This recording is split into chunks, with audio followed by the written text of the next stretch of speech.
হয়ে গেছে? কথা বলেন। হ্যাঁ, জানি না। নবী বলেছেন, তোমরা যারা বিচারকের দায়িত্ব পেলা, তোমার নিজের গলায় নিজে ছুরি চালাইলা। কারণ বিচারক যদি আল্লাহর খুশি মতো বিচার না করে, তার জান্নাত হবে না, ঠিক কিনা? আমাদের তো আরো সৌভাগ্য, মুসলমান যেহেতু জান্নাত হবে না, তো অমুসলিম দিয়ে আমরা বিচার করব। জাতি কত খুশি, মুসলমানের বিচার করে মুসলিম, আলেমের বিচার করে কাটা মুশরিক। আপনি খুশি না? বগল বাজান। আর আমরা সাপোর্ট করে দোয়া ইউনুস পড়েন। কিসের তোমার দোয়া ইউনুস? 3.5 হাত কবর আছে।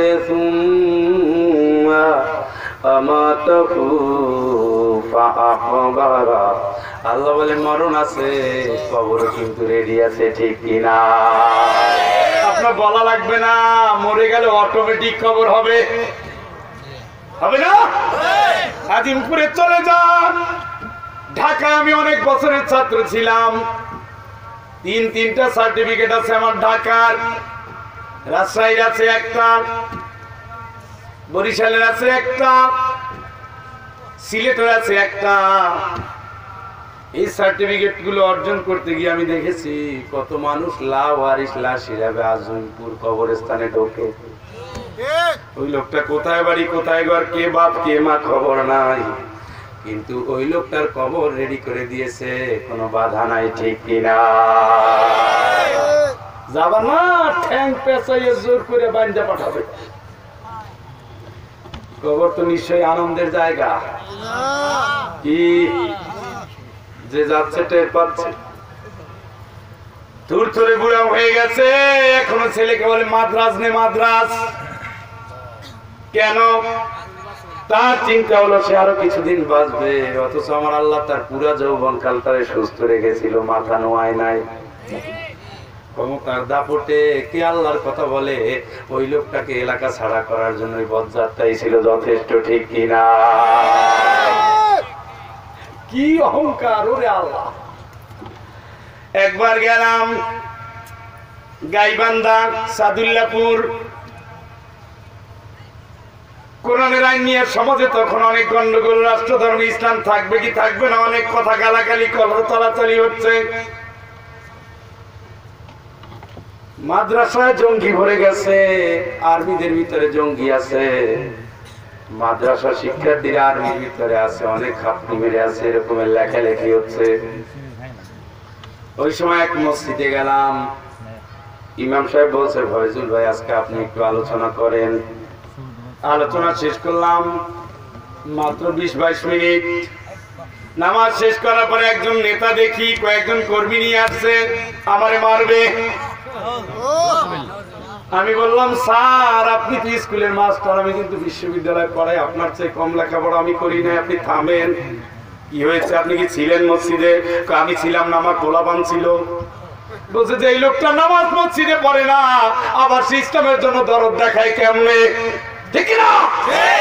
জুমার নামাজ ছিল, জুমা। অনেক খাঙ্কিতা কি অনেক বড় নেতা শেখ, শুধু মজলুম অবস্থা। আমি একটা কথা বলেছিলাম, আমি যদি হক কথা বলি আপনার এই দম্ভের আগুল আমার সামনে আল্লাহ পাক আমাকে আপনার হাতকে নয় দিবে। জাতীয় পার্টির একজন নেতা ছিল, কয় ঠিকই তো বলছো হুজুর, তুই তার সাথে বেয়াদবি করলি কেন? লোকটা মুসাফির। কি করেছে তোর নেতা আমি জানি না, হুজুরের সাথে যদি আরেকবার বেয়াদবি করো তোরে কিন্তু আমি ছেড়ে দেব না। আমি বললাম, আপনি সাক্ষী, আল্লাহ সাক্ষী, এই মসজিদের মুসল্লি যাদের নিয়ে নামাজ পড়লাম সবাই সাক্ষী। এই লোকটা যদি আমার আগে মরে আল্লাহ আপনাদের নিদর্শন দেখাই নেবে, সুবহানাল্লাহ। বছর পরে গেলাম ওই মাদ্রাসায়, ওই মসজিদের সামনে মাদ্রাসা, ক্যাডেট মাদ্রাসা মাহফিল। যে ইমাম সাহেব আমারে আলোচনার জন্য দিয়েছিলেন, উনি বললেন, হুজুর একটা খবর আছে। কি খবর? অমুক নেতা তো বিছানায়। বললাম, আমি তো অভিশাপ দিয়েছিলাম, কারণ এত বড় অপমান করার সাহসে বাংলাদেশে কেউ দেখায় নাই। কারণ উনি হাই স্কুলের টিচার, আমি কোথায় বিশ্ববিদ্যালয়। ওনার চেয়ে কয়েকটা ডিগ্রি আমার বড় আছে, ওনার চেয়ে তো কোরআনের জ্ঞান অন্তত আল্লাহ আমাকে বেশি দিয়েছে, ঠিক কিনা? তুমি নেতার পূজা করো, আমরা গোলামি করি আল্লাহ। নবীর গায়ে ঢিল মারাছে, নবী তারপরে অন্যায়ের সাথে আঘাত করে নাই, ঠিক কিনা? নবীকে কারাগারে রেখেছে, নবী হাত মিলায় নাই। নবীকে অত্যাচার করেছে, সারা শরীর রক্তাক্ত করেছে, নবী থেমে যায় নাই। দেশ থেকে বহিষ্কার করেছে, নবী আল্লাহ ছাড়া কারো কাছে মাথা নোয়ায় নাই, ঠিক কিনা? নারে তাকবীর, নারে তাকবীর, ওরে সুন্দর আলো, ওরে সুন্দর আলো। ও বন্ধু, আমি চলে গেলাম, বললাম ভাইরে মাহফিল তো রাত্রি বেলায়, চলেন একটু যাই। গেলাম, ঠিকই দেখি শরীরটা শুকিয়ে গেছে। সালাম দিলাম, আসসালামু আলাইকুম স্যার। কাকা এসে ওয়ালাইকুম বলার সুযোগ নাই।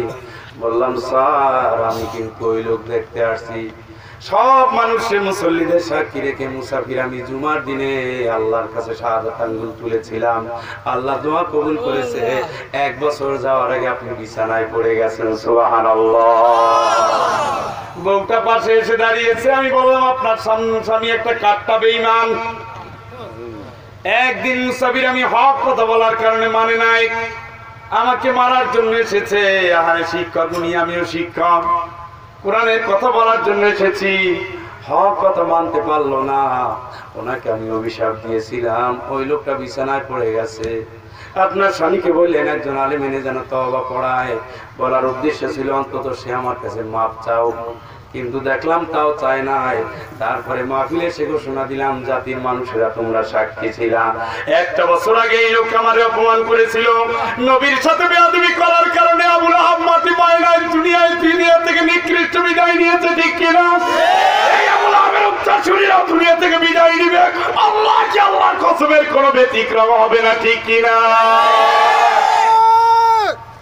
সেই লোকটা পরে কিছুদিন যেতে না যেতে দুনিয়া থেকে বিদায়। আমি ওই মাহফিল ধরে যাচ্ছি রংপুর, ওখানে চা খাওয়ার জন্য নামলাম। একটা ছেলে আসছে মাথা নত করে, বলতেছে কি ব্যাপার কে তুমি? বলছে হুজুর, আপনি যে অমুক দিন মসজিদে অত বছর আগে আলোচনা করেছিলেন আমার মনে আছে। তারপরে যেহেতু লোকটা দুনিয়া থেকে বিদায় নিয়েছে, আপনি তারে ভুলে যান, আল্লাহর রাস্তায় ক্ষমা করে দেন। আমি বলেছি এইটাকে যদি ক্ষমা করা হয়, নবী ক্ষমা করেছেন, আমরাও ক্ষমা করে দেব। কিন্তু আমার আল্লাহর কোরআন বলছে অসংখ্য নিদর্শন আমি দেব। পাপীরা দুনিয়ায় যত দম্ভ দেখাক, আল্লাহর কাছে তাদের কোনো গুরুত্ব নাই, ঠিক কিনা?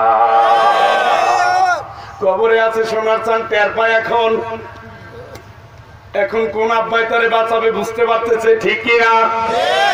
অথচ দুনিয়ায় যখন ছিল মাথা উঁচু করে, নত হয় না, আল্লাহর কাছে সারেন্ডার করে না। খায় দায় বাম হাত দিয়ে খায়, অর্ধেক খায় বাকি অর্ধেক ফালাই দেয়। আল্লাহর কোরআনকে ওরা বেঈমান, ইয়াকুলুনা কামা তাকুলুল আনাম। জানোয়ার যেমন খায়, জানোয়ারের স্বভাবে তেমনি খায়, ঠিক কিনা? এই জন্য আল্লাহ রাব্বুল আলামিন বলেন, যারা আল্লাহর গোলাম মাথা নত করে তারা চলে, আল্লাহর বিধানের কাছে নত হয়। সামিনা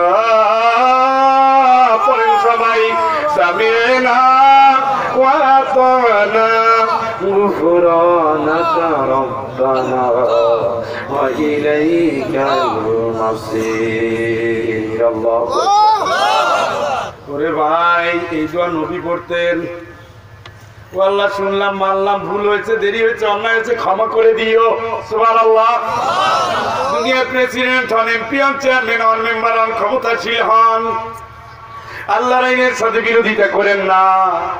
না পারলে নীরব থাকেন, পারলে সাহায্য করেন, ঠিক কিনা? নবীজির চাচা ঈমান আনে নাই, কিন্তু নবীকে হৃদয় আগলে দিয়ে ভালোবাসতেন।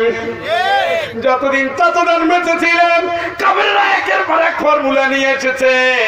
এতিম নবীর দিকে তাকায় বলে, মুহাম্মদ তুমি কি কও? মুহাম্মদ বলতেন, চাচা বাবা নাই, আপনি তো আছেন। কাফেররা যদি এক হাতে চাঁদ এনে দেয় আর এক হাতে সূর্য এনে দেয়, আল্লাহর কসম, আমার আল্লাহ যে এই দায়িত্ব দিয়েছেন, ওখান থেকে এক চুলো নড়ব না। সুবহানাল্লাহ। চাচা বলতেছেন, তো আল্লাহর কসম কাটছে, এবার কাজ হবে না, তোমরা যাও। কাফেররা এসে বলতেছে, এক কাজ করো, আমাদের একটা লোক তোমারে দেই, তোমার ভাতিজারে আমারে দাও। চাচা বললেন, ও প্রস্তাবটা তো বড় চমৎকার। খাওয়া এলো তোমাদের মানুষটারে আমি বড় বানাই, আর আমার ভাতিজারে তোমরা মারিয়া ফেলাও। সুবহানাল্লাহ কোন। চাচা তুই মানানে নাই। মরার আগে রাসূল বলেছেন, চাচা যান, জোরে বলা লাগবে না, শুধু একটা বার ঘোষণা দেন, লা ইলাহা ইল্লাল্লাহু মুহাম্মাদুর রাসূলুল্লাহ। আবু জেহেল বলে, খবরদার খবরদার, লাতের কসম উজ্জার কসম, জীবন ভর একই দলে থাকলাম, মরার আগে মেদিন হয়ে মরবা। রাসূল বলে, চাচা জোরে বলার দরকার নেই, একটু মনে মনে বলেন আল্লাহু আকবার। কিন্তু না, বলে নাই, মরে গেল। নবী এত কান্না কারোর জন্য কাঁদেন নাই যত চাচার জন্য কেঁদেছেন। তার জন্য দোয়া করতেছেন আল্লাহর কাছে। আল্লাহ পাক জানিয়ে দিলেন, নবী যতই তুমি দোয়া করো, মুশরিকের জন্য কোনো দোয়া আমি কবুল করব না, ঠিক কি না? ইসলাম ভালোবাসলে হবে না, ইসলামী ব্যক্তির ভালোবাসলে হবে না যদি তার আন্দোলনে যোগ না দেন, ঠিক কি না? হাদিসের ভিতরে আছে, সবচেয়ে ছোট গুনাহ, ছোট শাস্তি দেওয়া হবে তার চাচাকে একজোড়া জুতা পরিয়ে দেওয়া হবে, জাহান্নামের জুতা। আল্লাহু আকবার। আর আওয়াজে কোন আল্লাহু আকবার। আল্লাযীনা কাফারু কুত্তিয়াত লাহুম সিয়াবুম মিন নার। আল্লাহ পাক বলেন, জাহান্নামে যারা যাবে তাদের গায়ের পোশাক হবে আগুনের। আল্লাহু আকবার। মাকামিউ মিন হাদিদ, লোহার মুগুর থাকবে তাদের আঘাতের জন্য। শাজারাতাল যাকুম, যাকুম গাছের ফল হবে পাপীদের খাবার। কত যারা রক্ত, পুষ, এগুলো হবে তাদের খাবার। পুরা জাহান্নামটা থাকবে, জাহান্নাম থাকবে আগুনের, দেয়াল হবে আগুনের। চাচারের কোনো শাস্তি দেওয়া হবে না, শুধু ছোট্ট একটু শাস্তি দেওয়া হবে, পায়ে একজোড়া জুতা পরিয়ে দেওয়া হবে, আগুনের জুতা। ওরে ভাই, চুলে জ্বালাতে গিয়ে হাতে একটু আগুনের চাকা লেগেছে, কত কষ্ট, কথা বলেন। সারা শরীরটাকে যখন আগুনের ছাই করে দেওয়া হবে, কুল্লামা নাদিজাত জুলুদুহুম বাদদালনাহুম জুলুদান গায়রাহা। সুবহানাল্লাহ। 63 ফুট লম্বা চওড়া হবে, 63 ফুট চওড়া হবে জাহান্নামীদের চামড়া। বডিটা কেমন হবে? রাসূল বলেন, একটা ঘোড়া, দুরন্ত ঘোড়া যদি এই কাঁধের উপর দিয়ে ছেড়ে দেওয়া হয়, আর এক কাঁধ পর্যন্ত ঘোড়াটার পৌঁছতে সময় লাগবে 3 দিন। সুবহানাল্লাহ। এক একটা দাঁত হবে উহুদ পাহাড়ের সমান, এক একটা দাঁত হবে উহুদ পাহাড়ের সমান। 70,000 লোহার জিঞ্জির তাদের পায়ে পরানো হবে। আল্লাহু আকবার। জাহান্নামের গর্তটা কেমন হবে? নবীজি বলেন, জাহান্নামের দরজা দিয়ে যদি উহুদের মতো একটা পাহাড়কে ছেড়ে দেওয়া হয়, ওই পাহাড় জাহান্নামের তলায় আসতে সময় লাগবে 70 বছর। সুবহানাল্লাহ। সুবহানাল্লাহ। কুল্লামা আরাদু আইয়াখরুজু মিনহা, যখনই ওখান থেকে কেউ বের হতে চাবে, পারবে না, না, জাহান্নামের ফেরেশতা এমন আঘাত করবে, উপর থেকে সে নিচের ভিতরে ধরাশায়ী হয়ে যাবে। সুবহানাল্লাহ। ফানাদাউ ইয়া মালিক লিয়াকদি আলাইনা রাব্বুকা ক্বালা ইন্নাকুম মাকিসুন। আল্লাহু আকবার। জাহান্নামের ফেরেশতা মালিককে ডাকতে বলে, মালিক, আল্লাহরে বলে দাও আল্লাহ যেন আমারে শেষ করে ফেলে, আর তো পারি না। আল্লাহু আকবার। ফেরেশতা বলে, কথা বলে কোনো লাভ হবে না। লাকাদ জিনাকুম বিল হাক্কি ওয়ালাকিন্না আকতারাকুম লিল হাক্কি কারিহুন। আল্লাহু আকবার। কোরআন তো তোমার কাছে এসেছিল, অস্বীকার করছো, মানো নাই। কোরআনকে যেমন মানো নাই, আল্লাহ আজকে তোমার কথা শুনবে না, ঠিক কিনা? ঠিক কিনা? এই জন্য আল্লাহ পাক জানিয়ে দিলেন একটাই কিতাব তোমরা ধরো, ফামান তাবিআ হুদায়া ফালা খাউফুন আলাইহিম ওয়ালা হুম ইয়াহজানুন। আল্লাহু আকবার। কি কিতাব পড়ো? কোন কিতাব তোমার? কোন কিতাব খালি আকাবেরিন মানা? কোন কিতাব শুধু বুজুর্গ মানা? কোরআন মানো, হাদিস মানো, জীবনের রেলগাড়িটা জান্নাতের দিকে চালিয়ে দাও, ঠিক কিনা? বুজুর্গদের জীবনের ভিতরে মুক্তি নাই, আকাবেরিনদের জীবনের ভিতরে মুক্তি নাই। মুক্তি যদি পেতে চাও, আমার আল্লাহর কোরআন, নবীর সুন্নাহ, নবীর হাদিস আর সাহাবীদের জীবন, ঠিক না? এটাই তো যথেষ্ট। তারাকতু ফীকুম আমরাইন, কয়টা জিনিস? দুইটা। একটা কি? কোরআন, আর একটা কি? হাদিস। মুসলমান এখন কোরআনও পড়ে না, হাদিসও পড়ে না, তাকে উপরে রেখে দেয়, তাবিজের কিতাব বানায় ফেলছে। তাবিজ বানানোর জন্য কোরআন আসছে? কথা বলেন। কোরআন আছে সমাজ পাল্টে দেওয়ার জন্য, ট্রেনিং দিচ্ছেন আল্লাহ, নবীকে পাঠিয়েছেন ট্রেনিং দাতা। সুবহানাল্লাহ। শিক্ষক হলেন, ছাত্র হলেন আবু বকর, ওমর, ওসমান, আলী রাদিয়াল্লাহু তাআলা আনহু। যা আল্লাহ নাজিল করেন সমাজে তার প্রয়োগ ঘটে। সুবহানাল্লাহ খান। আল্লাহ বলছে সুদ হারাম, নবী বলছেন সুদ হারাম, সাহারা বলে সুদ হারাম। সুবহানাল্লাহ। আল্লাহ বলছেন মদ হারাম, হাদিসের ভিতরে এসেছে মদের গ্লাসটা মুখে হঠাৎ করে শুনছে মদ হারাম, ফেলে দিয়েছে, পুরো মদিনায় মদের বন্যা বয়ে গেছে। সুবহানাল্লাহ। আল্লাহ বলেছেন খবরদার, বোনের হকে হাত দিবি না। কাঁপতে কাঁপতে হাজির, খবরদার, ইন্নামা ইয়াকুলুনা ফি বুতুনিহিম নারা, ইয়েতিমের সম্পদ যে খায় পেটের ভিতরে আগুন ঢুকায়, ঠিক না? সাহাবীরা বলে ইয়া রাসূলুল্লাহ, ইয়েতিমেরটা খাবো না ছোবো না, আপনি নেন। সুবহানাল্লাহ কোন যা বলে তাই কার্যকর, সময় লাগে কয় সেকেন্ড। সুবহানাল্লাহ। সেই কোরআন আছে না নাই? শুধু ঈমান আমরা নাই, শুধু আমল আমাদের নাই। আমলের পথ এখন বিভিন্ন হয়ে গেছে, কোরআনের আমল দিয়ে বাংলাদেশ ধোয়া যায় না, ঠিক কিনা? কি বলবেন, কত বলেন, কোন জায়গায় বলবেন? যে জায়গায় হাত দিবেন সে জায়গায় ভেজাল।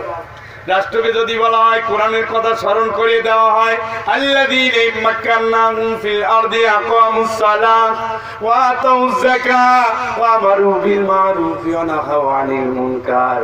মুসলমান যদি রাষ্ট্রীয় ক্ষমতা পায়, নামাজ কায়েম করবে, যাকাত আদায় করবে, নেকের পথে ঘুরবে, অন্যায়কে নির্মূল করবে, ঠিক কিনা?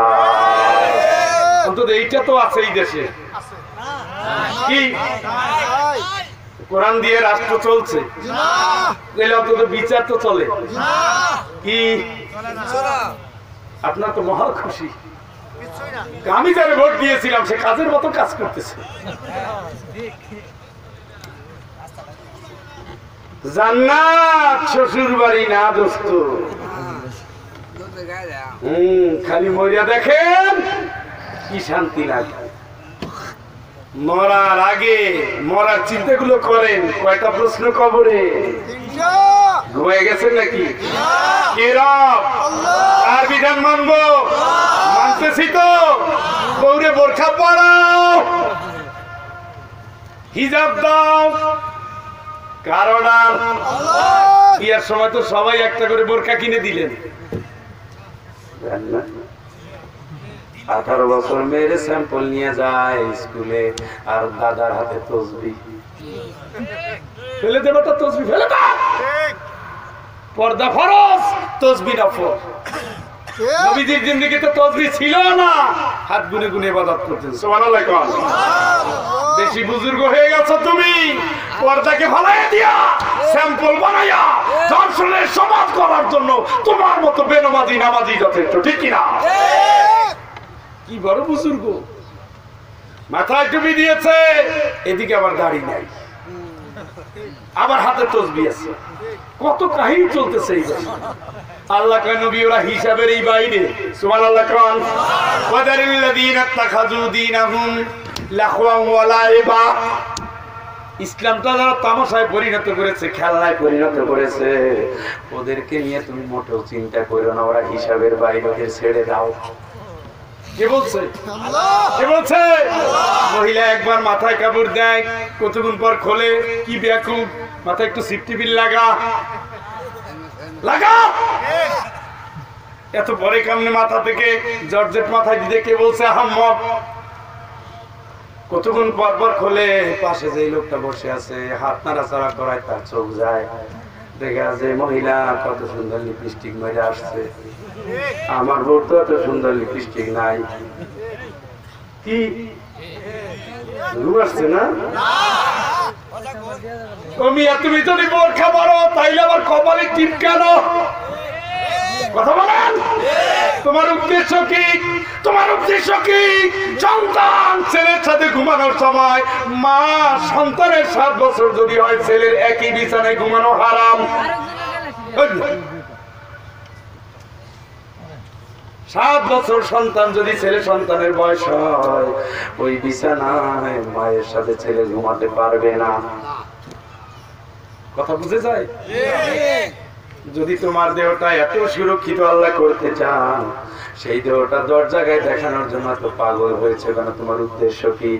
তোমার উদ্দেশ্য যদি থাকে দেশের মানুষ তোমার চেহারা দেখে প্রশংসা করবে, আজাদ ফাতেমা থেকে তুমি কিচ্ছু শিখে নাও না, ঠিক কি না? আল্লাহর বান্দি বলে গেলেন, স্বামী মরে তো যাব, বাবা বলে দিয়েছেন তার বিদায়ের পরে সবার আগে তার সাথে আমার দেখা হবে। আমি যখন মরে যাব রাতের আধারে আমারে খবর দিও। আমি যখন মরে যাব বেশি সাহাবীদেরকে জানার প্রয়োজন নাই, অল্প লোক নিয়ে আমারে জানাজা দিও। রাতের অন্ধকারে আমার জানাজা দিও, আমার কবরে দাফন করে দিও। আলী রাদিয়াল্লাহু তাআলা আনহু বলেন, কেন এই কথা বলছো ফাতেমা? আল্লাহর বান্দি জবাব দেন, পর্দা যখন থেকে ফরজ হয়েছে আমাকে বাইরে কেউ দেখে নাই। আমি যদি মরে যাই কফিনের ভিতরে লাশ থাকবে ঠিকই, সাদা কাপড়ে যদি আমি মোড়ানো থাকবো, মানুষ দেখে যদি বলে ফাতেমা এতটুকু লম্বা ছিলেন, তার দেহটা এতটুকু মোটা ছিল, কোন মানুষ যদি কোনো কথা বলে, কিয়ামতের ময়দানে এই ফাতেমা আল্লাহর কাছে জবাব দিতে পারবো না। সুবহানাল্লাহ, সুবহানাল্লাহ। সাইয়্যিদাতুন নিসা, জান্নাতের সরদারিনী নেত্রী ফাতেমা এই কথা বলেছেন স্বামীরে। আর তুমি বোরকা পরো, কতক্ষণ পর পর মাথা থেকে খুলে যায়। তুমি আসলে তোমার জীবনকে ভালোবাসো, আল্লাহর আইন তুমি ভালোবাসো না, ঠিক কিনা? আর যেই স্বামীরা বোরকা কিনে দেয় না, ওগুলো হলো দায়ুস নাম্বার 1।